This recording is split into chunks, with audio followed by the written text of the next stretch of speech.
अस्सलामुअलैकुम and welcome to UOL learning channel. जैसा कि हमने लास्ट वीडियो में देखा था कि आपने हैंड ब्रेक सॉफ्टवेयर अपने सिस्टम में इंस्टॉल कैसे करना है। आज की वीडियो में हम लोग देखेंगे कि आपने हैंड ब्रेक सॉफ्टवेयर को यूज़ कैसे करना है।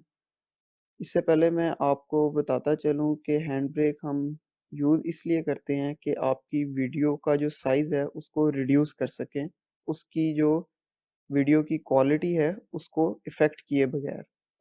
तो हम वीडियो का साइज रिड्यूस क्यों कर रहे हैं कि लेट्स सपोज अगर आप यूट्यूबर हैं या फिर आपने कोई फाइल है, वीडियो फाइल है जो थ्रू इंटरनेट सेंड करनी है, लेकिन आपका इंटरनेट स्लो होने की वजह से वो टाइम बहुत ज़्यादा टेकिंग है। तो देन आप इस सॉफ्टवेयर के थ्रू अपनी फाइल का साइज रिड्यूस कर सकते हैं और रिड्यूस करने के बाद उसको थ्रू इंटरनेट इजीली सेंड कर सकते हैं। और सबसे मेन एडवांटेज इसका ये है कि आपकी वीडियो की जो क्वालिटी है वो इफेक्ट नहीं होती इससे, वो सेम रहती है। तो चलें स्टार्ट करते हैं। सबसे पहले आप ये हैंड ब्रेक सॉफ्टवेयर है, इसको डबल क्लिक करके इसको रन करेंगे। इसके बाद ये इसका इंटरफेस है। अगर आप चाहें तो यहाँ पे फाइल ड्रॉप कर सकते हैं जो आपने जिसका फाइल साइज रिड्यूस करना है, या फिर फोल्डर पे क्लिक करके आप वहाँ से फाइल को सिलेक्ट कर सकते हैं। तो मैं फाइल को पिक करके यहाँ पे ड्रॉप कर दूंगा सिंपली। तो अब ये फाइल सामने मेरे आ गई है। तो अब अगर मैं आपको ये फाइल का साइज दिखाऊं तो ये देखें 389 MB इस वीडियो फाइल का साइज है। अब हम इसको रिड्यूस करेंगे और होपफुली अंडर 100 MB ये फाइल का साइज आ जाएगा। लेकिन सबसे अहम चीज़ कि हमारी वीडियो की जो क्वालिटी है वो सेम रहेगी और उस पे कोई इफेक्ट नहीं पड़ेगा। तो अभी अगर आप यहाँ राइट साइड पे अपने देखें तो आपको यहाँ पे प्रीसेट्स शो हो रहे होंगे। तो ये बाय डिफॉल्ट प्रीसेट्स हैं कुछ जो आप चाहें तो यूज़ कर सकते हैं, लेकिन मैं आपको ये रिकमेंड नहीं करूँगा। बल्कि मैं आपको रिकमेंड करूँगा कि आप जो सेटिंग्स मैं यूज़ करता हूँ वो यूज़ करें, ताकि आपको मैक्सिमम रिजल्ट्स मिल सके। तो चलें स्टार्ट करते हैं। यहाँ पे अगर आप लेफ्ट साइड पे देखें तो आपको समरी, डायमेंशंस, फिल्टर्स ये फोल्डर्स कुछ शो हो रहे हैं। तो सबसे पहले समरी में आपने सेलेक्ट करना है कि फॉर्मेट आपका MP4 ही रहे। उसके बाद आपके पास वेब ऑप्टिमाइज्ड है, इसको आपने चेक कर देना है। इसके बाद हम जाएंगे डायमेंशंस में। यहाँ पे आपने कोई चेंजेस नहीं करना, इनको जैसी हैं ये वैसे ही रहने देना है। देन फिल्टर्स, हम फिल्टर्स नहीं यूज करेंगे। इसके बाद वीडियो, यहाँ पे आप देखें आपके लिखा हुआ आ रहा है वीडियो कोडेक। तो आपने ये ध्यान रखना है कि ये H.264 ही सिलेक्ट हो। अगर कोई और सिलेक्ट है तो देन आपने इसको H.264 को सिलेक्ट कर लेना है। फ्रेम रेट, आपकी वीडियो का फ्रेम रेट कितना है? मुझे पता है मेरी वीडियो का जो फ्रेम रेट है वो 25 है, तो मैं इसको 25 को सिलेक्ट कर लूंगा। इसके बाद आपके पास यहाँ पे है कांस्टेंट फ्रेम रेट और पीक फ्रेम रेट।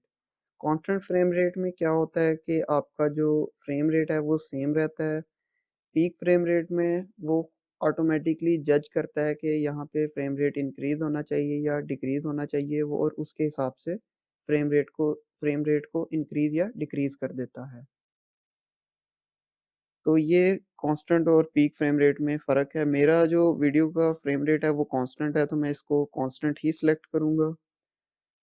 लेकिन आप इसको देख सकते हैं, आप पीक फ्रेम रेट भी इसको रख सकते हैं।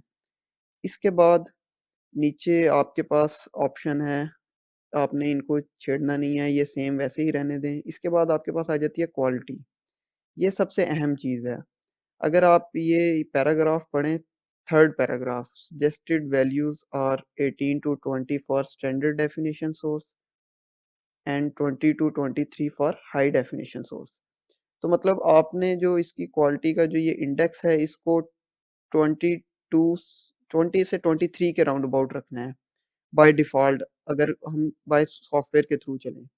लेकिन अगर आप इसको 0 पे ले जाएंगे तो ये मे बी आपका फाइल का जो साइज है वो जीबीज में चला जाए। तो आपने ये ध्यान रखना है, इसको ना बिल्कुल लो करना है ना बिल्कुल हाई करना है। मैं इसको रखता हूँ 22.5 पे, मैं जो यूज करता हूँ। तो मोस्ट प्रोबेबली 22.5 बेस्ट है, आप इसको इसी पे रखें या 23.5 कर लें, ये आप पे है, लेकिन 22.5 बेस्ट होगा। इसके बाद आपके पास ऑडियो है। ऑडियो में आपने कोडेक एईसी चेक करना है, यही हो। उसके बाद सबटाइटल्स आप ऐड करना चाहते हैं तो ऐड कर दें। इसके बाद चैप्टर्स, तो ये चीजें हैं जो आप चाहते हैं तो ऐड कर दें, अदरवाइज आप इसको जस्ट इग्नोर कर दें। देन अगर आप यहाँ पे नीचे देखें तो आपको यहाँ पे लिखा हुआ आ रहा है ब्राउजर। तो ये आपसे यहाँ पे आपने अपनी डिजायर्ड लोकेशन वीडियो की जहाँ पे आपने इसको सेव करना है वो सिलेक्ट कर लेनी है। अभी मैं ब्राउजर पे क्लिक करके इसको डिजायर्ड लोकेशन में कहता हूँ कि डेस्कटॉप पे ही ये वीडियो सेव हो, और मैं इसका नाम यहाँ पे रख देता हूँ आफ्टर। और इसके बाद अब मैं सेव पे क्लिक करूँगा, और अभी यहाँ पे आपके पास अगर आप देखें आपको ऊपर लिखा हुआ आ रहा है स्टार्ट इनकोड, आपने इस पे क्लिक कर देना है।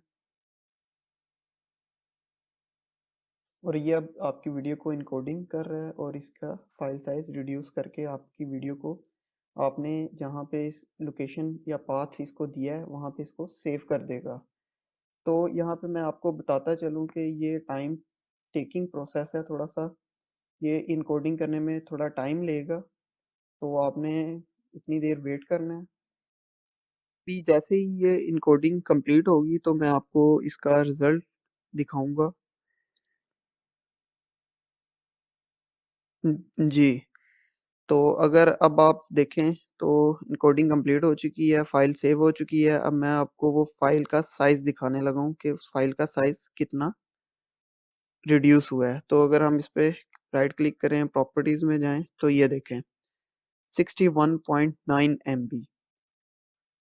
अगर हम दोबारा अपनी प्रीवियस जो हमारी ओरिजिनल वीडियो थी उसका साइज देखें तो एज कंपेयर टू उसके आपका फाइल साइज कितना रिड्यूस हो गया है। तो अब आप इजीली थ्रू इंटरनेट अपनी फाइल को भेजना चाहें तो इवन स्लो इंटरनेट भी हो तो आप इजीली भेज सकते हैं। तो उम्मीद करता हूँ वीडियो आपको पसंद आई होगी। अगर आपने अभी भी चैनल सब्सक्राइब नहीं किया तो चैनल को ज़रूर सब्सक्राइब करें, और मिलते हैं अगली वीडियो में। तब तक के लिए अल्लाह हाफिज़।